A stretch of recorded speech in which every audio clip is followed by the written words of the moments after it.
1896년 전남 강진군 병영면 박동리에서 정용보의 둘째 아들로 태어난 금오 스님은 16 나이에 금강산으로 들어가 마하연 선원에서 도암 스님을 은사로 삭발 출가했습니다. 오대산 월정사, 영축산 통도사, 천성산 미타암, 예산 보덕사의 보월선사 문화에서 수행 정진한 끝에 깨달음을 얻었습니다. 삼천리 방방곡곡을 돌아다니며 선풍을 드날렸으며 월정운중을 이룰 만큼 수많은 제자를 길러냈습니다.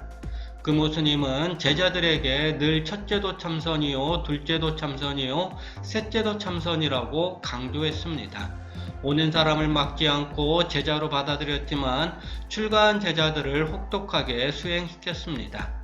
참선 수행 중에 자꾸만 조는 투자들이 있으면 승복을 등 뒤에서 낚아채 밖으로 끌고 나가 주장자로 내리쳤습니다. 꾸벅꾸벅 조는 중은 시주님네들 눈을 속이는 도적눈과 다르지 않다고 서슴없이 말하기도 했습니다.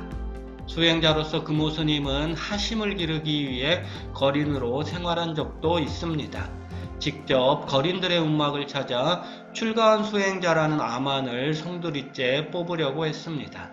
거지대장은 금오에게 거지가 되려면 3가지 맹세를 하라고 다그쳤습니다.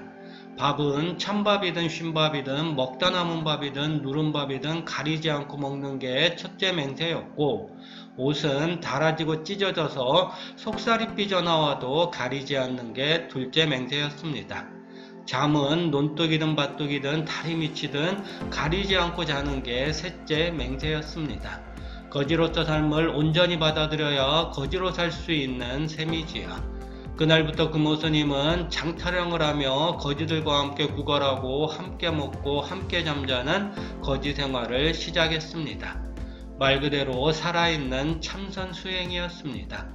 2년여에 걸친 거지 생활을 회상하며 금오는 제자들에게 이런 말을 했다고 합니다. 몸뚱이 하나 먹여 살리는 거지 노릇을 하는데도 3가지 맹세를 해야 했거늘 하물며 온 세상 스승이 되어 모든 중생을 제도하겠다는 출가 수행자가 죽느냐 사느냐 사생결단을 해서 도를 깨치겠다는 비장한 각오가 없다면 말이 되겠는가? 금오 스님은 큰 깨달음을 얻은 선지식이 있다는 소문을 들으면 장소를 가리지 않고 찾아 나섰습니다. 1920년대에는 경허선사의 세 제자인 해월, 망공, 수월 스님이 당대에 으뜸가는 선지식으로 불렸습니다. 금오는 해월과 망공의 문화에서 수행한 적이 있지만 수월 문화에서는 그러지 못했습니다. 선지식을 뵙겠다는 일념으로 금오는 무작정 만주 봉천행 기차에 올랐습니다. 당시 조선국경을 넘으려면 출국증명서가 있어야 했지만 금오가 그것을 알 리 없었습니다. 기차가 압록강을 건너 만주로 진입하자 경비대 경찰이 기차 안으로 들어와 출국증명서를 확인했습니다. 금오는 당황하지 않고 온통 한자로 된 안거증을 내밀었습니다. 하한거를 마쳤다는 확인증이었습니다. 일본인 경비병이 고개를 갸웃거리자 금오는 이거야말로 나라가 인정하는 제1급 출국증이라고 소리쳤습니다. 경비병은 아무 대꾸도 못하고 통과시켰습니다. 스님의 두둑한 배짱을 짐작할 수 있습니다. 태백산 각화사 토굴에서 한철을 지내고 금강산 장안사를 향해 산길을 홀로 걸어갈 때였습니다. 누군가 뒤에서 대사하고 불렀습니다. 양복을 입은 신사가 깊은 산길에서 말벗이라도 하며 같이 가자고 하는 것이었습니다. 함께 길을 걷는데 신사가 갑자기 자기와 이야기를 겨루어 보자고 말했습니다. 그리고는 이내 이 우주가 창조된 지 몇 년이나 되었는지 알고 있느냐는 질문을 던졌습니다. 금오는 묵묵히 걸음만 내디뎠습니다. 신사가 비꼬듯이 그 답을 모르느냐고 묻자 금오는 대체 어느 누가 우주를 창조했다는 것이냐고 되물었습니다. 신사는 당연하다는 듯 창조주이신 하느님이 창조했다고 일렀습니다. 기독교인이 스님에게 시비를 건 셈이지요. 금오 스님이 그럼 그 하느님은 누가 창조했느냐고 묻자 신사는 하느님은 그전부터 저절로 계신다는 답변을 내놓았습니다. 금오는 단호하게 틀렸다고 말했습니다. 사람들의 상상이 하늘에 있는 하느님을 맞는 것뿐이라는 금오의 말을 듣고 신사는 모르면 모른다고 해야지 그렇게 말하면 안 된다고 따지듯이 이야기했습니다. 이번에는 금오 스님이 신사에게 물었습니다. 당신은 우주가 언제 생겼는지 아느냐고요. 신사는 우주가 창조된 지 39년이 되었다고 말했습니다. 당신 나이가 39인 거냐는 말을 듣고 신사는 할 말을 잃은 채 스님의 얼굴만 바라보았습니다. 내친김에 금오는 선생과 나 사이에 우주가 창조된 지는 이제 5분도 채 못 되었더라고 외쳤습니다. 사내는 아무 말도 못한 채 그저 머리만 조아렸습니다. 자만에 빠지면 눈앞에 있는 선지식도 보이지 않는 법입니다. 사내는 이후 어떤 삶을 살게 되었을까요? 1940년대의 어느 여름날에도 이와 비슷한 일이 있었습니다. 기차를 타고 내려가는 길이었는데 한 사내가 금오에게 나무 토막을 깎아 불상을 만들어 놓고 그 앞에 절을 하는 게 우상숭배가 아니냐고 물었습니다. 기독교를 믿는 사람이었습니다. 금오는 조상산소에 성묘도 안 하느냐는 질문을 먼저 던졌습니다. 기독교인이어도 성묘는 한다고 하자 스님은 조상산소에 인사를 올리느냐고 다시 물었습니다. 인사를 올린다는 사내에게 금오는 이상한 질문을 던졌습니다. 허면 선생은 흙에게 인사를 올리십니까? 잔디에게 인사를 올리십니까? 사내는 조상에게 인사를 올리지 흙과 잔디에게 왜 인사를 올리느냐고 역정을 냈습니다. 그런 사내에게 스님은 우리도 부처님 은덕을 생각하고 부처님께 인사를 올리지 나무 토막에 인사를 올리지는 않는다고 말했습니다. 집에서 조상의 위패를 모시고 제사를 지내며 인사를 올릴 적에 종이 쪽지에 인사를 올리는 게 아니지 않느냐는 말도 덧붙였습니다. 사내는 할 말을 잃었습니다. 그런 사내에게 스님은 의미심장한 말을 들려주었습니다. 모르는 것은 죄가 아닙니다. 허나 제대로 모르면서 함부로 혓바닥을 놀려 남을 비방하고 모함하면 그것은 큰 죄를 짓는 겁니다.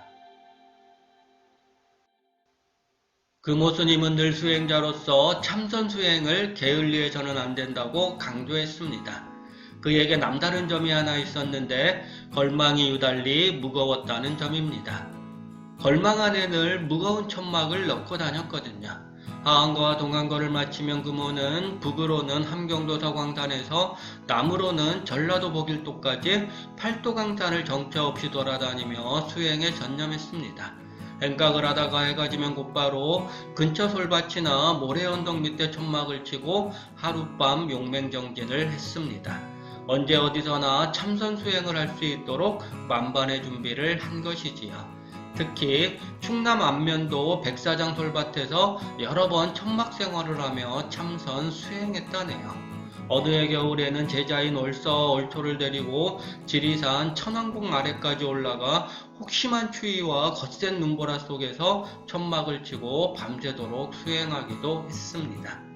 대구 팔공당 동화자 선방에서 후학들을 가르칠 때 금오는 젊은 수자인 해암에게 악행을 짓지 아니하고 선을 받들어 행하며 스스로를 맑게 하는 것이 여러 부처님의 가르침이라는 뜻을 아느냐고 물었습니다. 대답은 하지 않고 해암은 느닷없이 금오 스님에게 덤벼들어 목을 뒤로 확 젖혔습니다. 피할 데도 없이 일어난 일이었습니다. 금오는 껄껄 웃으며 이렇게 말했습니다. 동화사에도 제법 사자새끼 같은 게 있기는 있구나. 해암투자의 남다른 성기를 인정한 것이지요. 이후 해암은 해인사 방장을 거쳐 조계종 종정에 올랐습니다.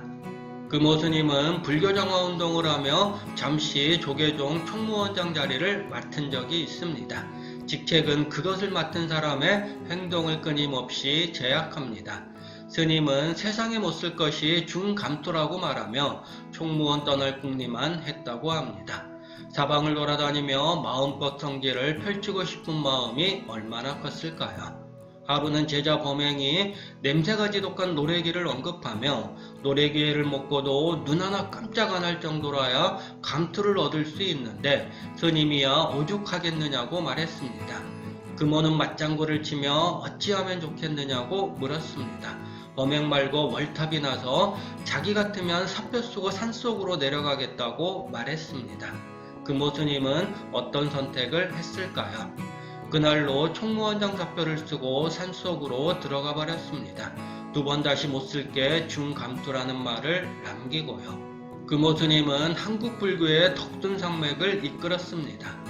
오는 사람 막지 않고 가는 사람 붙잡지 않는 절집안의 불문율을 그대로 실천해 동산 스님과 더불어 근세 한국 불교계에서 가장 많은 제자를 거느린 큰 스님으로 통합니다.